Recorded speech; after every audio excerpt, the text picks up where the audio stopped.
Hi, it's me, Ingrid INFP, and I would be talking about two books that I have read. I've read The Great Gatsby by F. Scott Fitzgerald, which is a classic. I know I haven't read it yet, so I read it now. Short book. I've seen the movie with Leo DiCaprio when it came out. Great movie. I think that the problem with this book, I love this book. It's a good book. It's a good book. I understand that it became a classic. But my problem is that I had a certain idea of what it was going to be before I read it, and then it wasn't like that. And I think it was written during this time. It was written during the time that it's talking about. I think that this book would have been better if it had been written later about the Roaring 20s rather than being written while it was happening, you know? Because there's a certain kind of idea that we have of like Great Gatsby's huge parties with like the champagne and the decadence and all that, you know, the her on the cover, you know. It didn't live up to my expectations, but it was a very good book, and it did keep me intrigued throughout the book. I listened to the audiobook at the same time that I was reading, which was good. However, there were certain parts where I was not reading and I was just listening to the audiobook, and I actually missed that somebody had died, you know, because I was just listening to the audiobook and it was so subtle. Don't expect a huge catharsis. In this book, everything is just, nobody cares about anybody, you know, just like her in the picture. Nobody cares about anything. Apathy wins. There isn't a huge, you know, discussion that leads anywhere with anyone. It doesn't seem like there is character development for anybody. It is a very short book, so obviously there's not going to be a lot of that. But I think that it was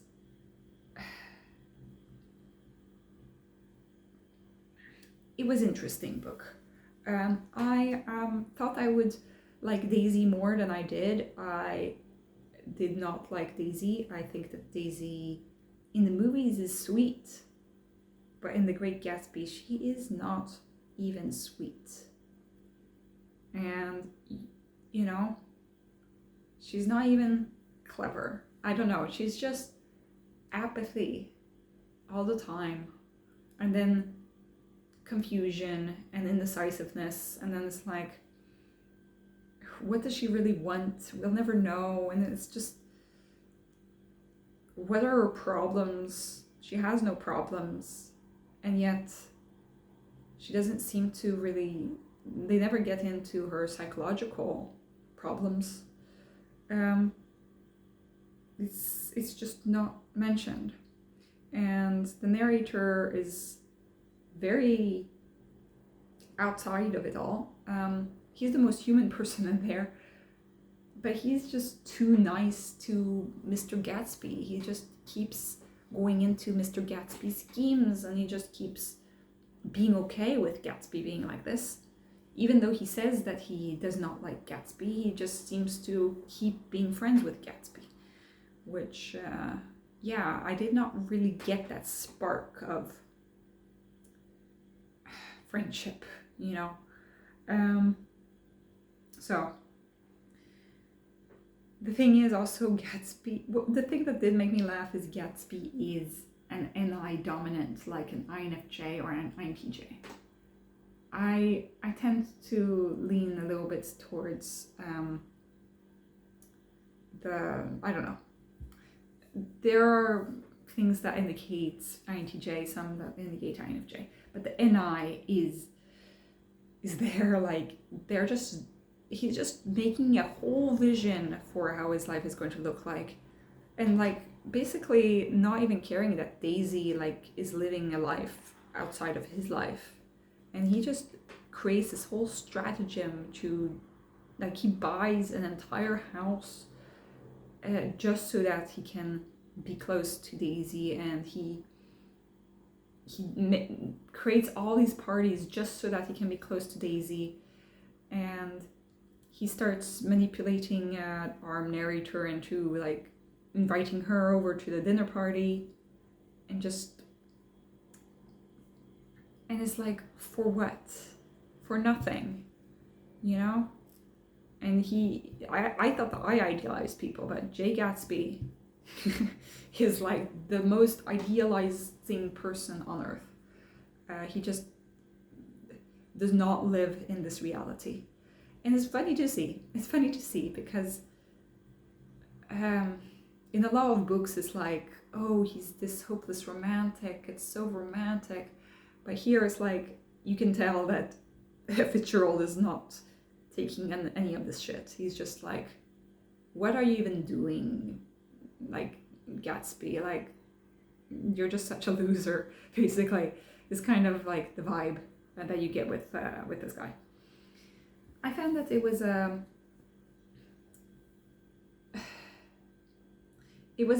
I thought that it was going to be more like atmospheric of like the 20s, the roaring 20s, and what's happening, but in the parties and how everybody's fake and all that. But it ended up being a little bit like murder mystery kind of vibe at the end, and it wasn't what I expected, but it was really good, actually. I'll give it 4 out of 5.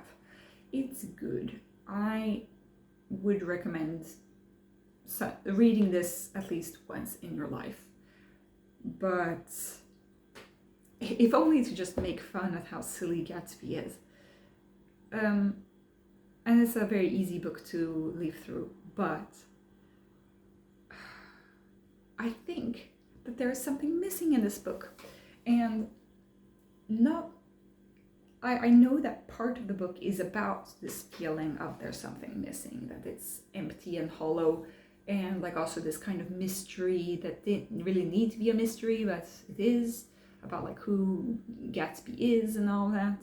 So I know that there's supposed to be a little bit of this mystical air of like, who he's not who he says he is, and that kind of thing. So that's exciting, but I think that this book could have been much better, and it could have been very much more in depth about how, you know, like a critique of society maybe, or a psychological deep dive into these characters or something like that. But it wasn't that. So it kind of felt like it fell flat. Which is kind of the point, I know, you know, that it's supposed to feel flat because everything, like their lives are flat, you know, they're not, you know, but I think that it would have been more interesting had it been more complex in some certain way. I don't know how, but I know that it could have been better. So that's what frustrates me. But otherwise, I would say that this is a good book, a solid book. So that's about The Great Gatsby. I do want to talk about a book that I listened to, an audiobook called How to Fall in Love with the Future, A Time Traveler's Guide to Making the World a Better Place, or something, for transforming the world, something like that, by Rob Wilkins, something like that. Really good book, really a hopeful book about the future. So if the Great Gatsby is really cynical about, you know, the world and time and stuff, this book about time traveling and stuff is really, really inspiring. And it's written by an ecologist, and a comedian, I think. I don't know exactly, but he does these workshops with people about how to imagine the future. And he talks about how our imagination of the future is linked to our imagination of the past. So we often see the future as kind of an idealized version of our past if we're trying to look at the ideal future, and how we need this hope in order to be propelled and motivated forward, rather than the cynicism of these really terrible facts of this, dystopian world that we're facing. And he invites us all to go into the time machine with him into 2030 and to experience the world as if it was 2030, and to hear how much more birdsong there is, how much cleaner the air is, how much cleaner the water is, how much less pavement there is, how much more gardens there are, how much more community there is, and how much more people are speaking to each other in the streets and laughing, and going through each of the senses, getting us to transport ourselves into this ideal, or not really even ideal future, just the future in which we did everything that we could to stop global warming and climate change and ecological destruction. In the world that we did everything that we could since 2025, the world is such a beautiful place that I almost cried. I felt the tears coming because I saw that world so vividly from his description. And he describes that that's the experience of a lot of people that go to his workshops. He goes around to different groups and organizations and talks about these things, and people are creating these ideas of the future together, and they're painting it, they're doing collages about it, and he's seeing the hope in their eyes and how this is motivating us towards creating a better future, rather than the cynicism that is dragging us down into doomerism. We need to look into the visions of the future, because that's the way that things happen. So he talks about certain good examples of things happening. For example,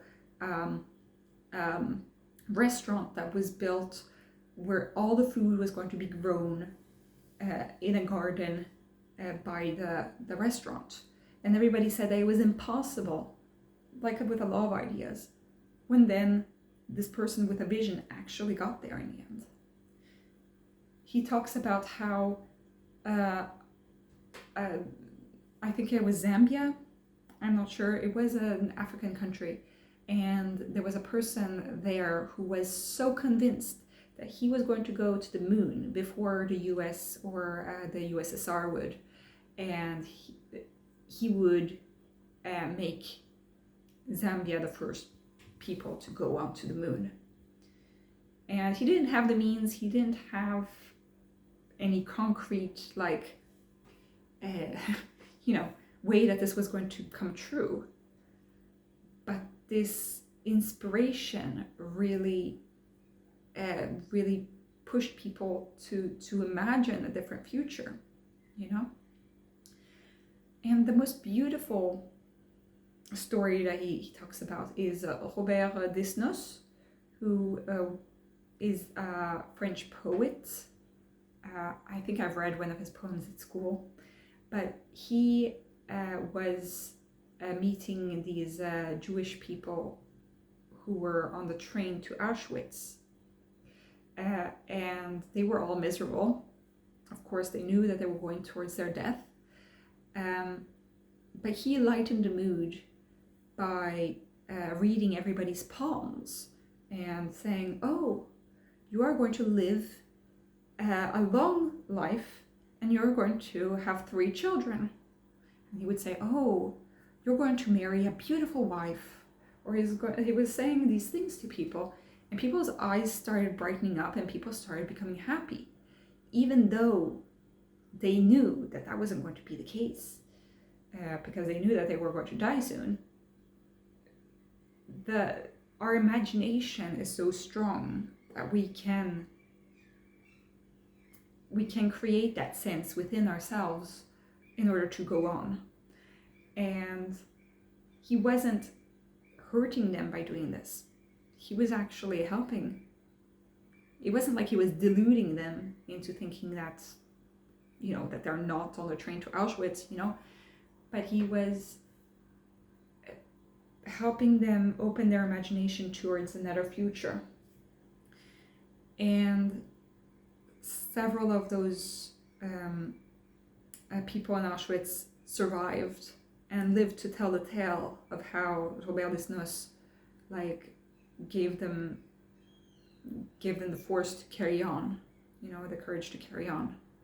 And I found that so beautiful, that we don't need to be ashamed of imagination. We don't need to find it silly, because imagination can actually bring us a strength, of a motivation towards going towards the future that we want. And so I found it to be a very inspiring book, and I would recommend anybody to read it. It's a very new book. It came out June 17th. So he talks a little bit about, the COVID pandemic and very new things. And so he's literally talking about 2030, 5 years into the future. That's not a long time.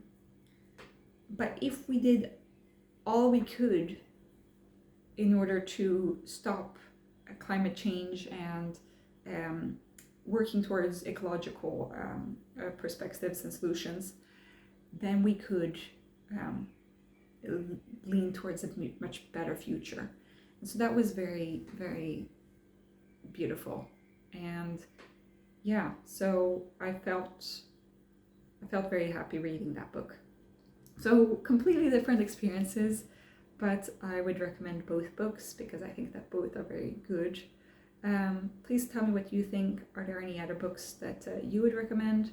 Have a great day, everybody. Bye.